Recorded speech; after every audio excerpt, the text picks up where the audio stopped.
Good afternoon, friends. I'm Chris McCloud, and I'm the Canon for Mission. And today we're celebrating Juneteenth.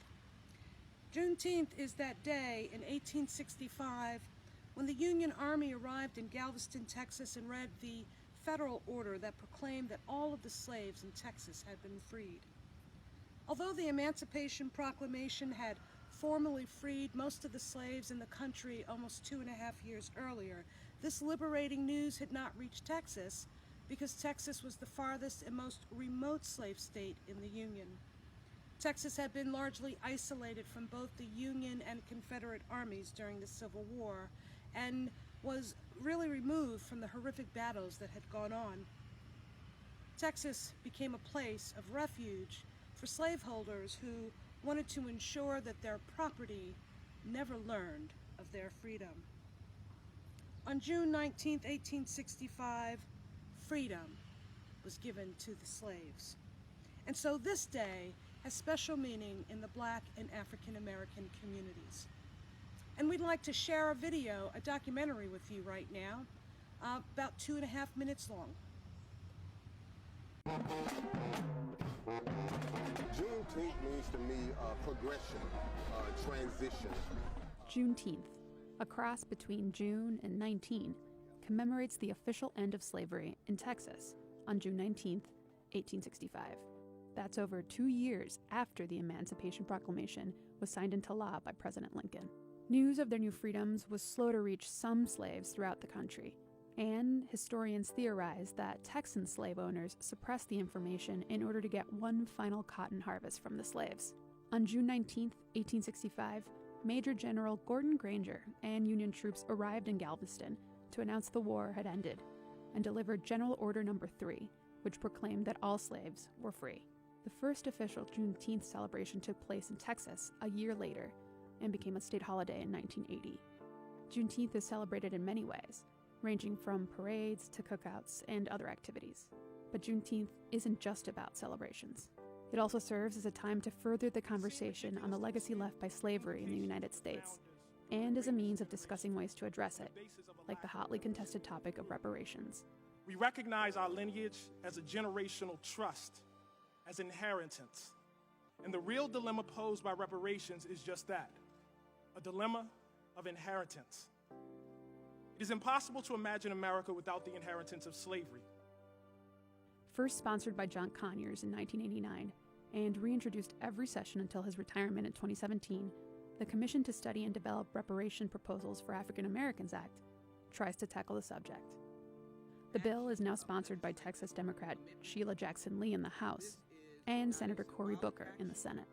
Though I am gratified that we are having this hearing on Juneteenth, and for those of us who understand Juneteenth, 2 years after the Emancipation Proclamation, there were those Africans who did not have freedom until 1865.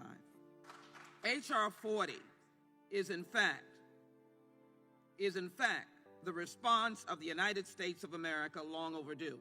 Slavery is the original sin. Slavery has never received an apology. This commission would be comprised of members selected.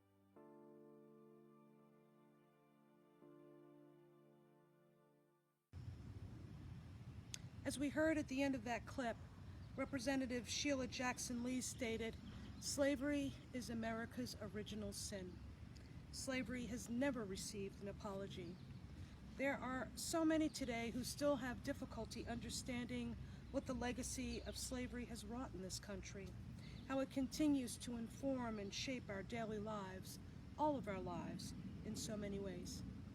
Well, friends, we need only to take a look at what's been going on around our country for the past 3.5 weeks or so to gain a better understanding of how the legacy of slavery and white supremacy continue to crush the spirits and unfortunately often lives of my Black-brown brothers and sisters. Bishop Sutton, in his testimony on reparations last year on this day, on Juneteenth, in the House of Representatives, stated, "Everyone living in our great nation has inherited a mess created by the institution of slavery. None of us living today caused this brokenness, but all of us have a moral responsibility to fix it. For generations, the bodies of Black people did not belong to themselves, but instead were bred, used, and sold for the purpose of attaining wealth. Our nation has prospered from this evil, and many of our institutions, including, sadly, the church, profited as well. However, as we have learned from our both builders and moral leaders, a structure with broken foundation cannot hope to stand. It must be repaired. We are long overdue for repairing the brokenness that the legacy of slavery has given to us. In many ways, Black and brown bodies still don't belong to themselves. And sadly, we have evidenced this in the countless murders of so many at the hands of not only police, but other individuals who have held deeply held biases and resentments toward Black and brown people. The racial divide among us has been bubbling mightily over the past few years. This divide only creates varying levels of resentment and suspicion, and accentuates a pain that has long plagued this country since its founding. We know that the church has a clear calling to bring about restoration and to repair all of God's children.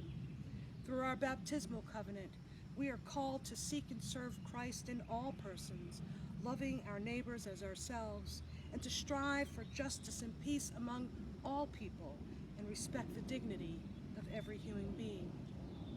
Being called to be repairers of the breach requires us to know and understand that there can be no love without justice, and there can be no justice without some form of repairing an injustice. This is what reparations is all about.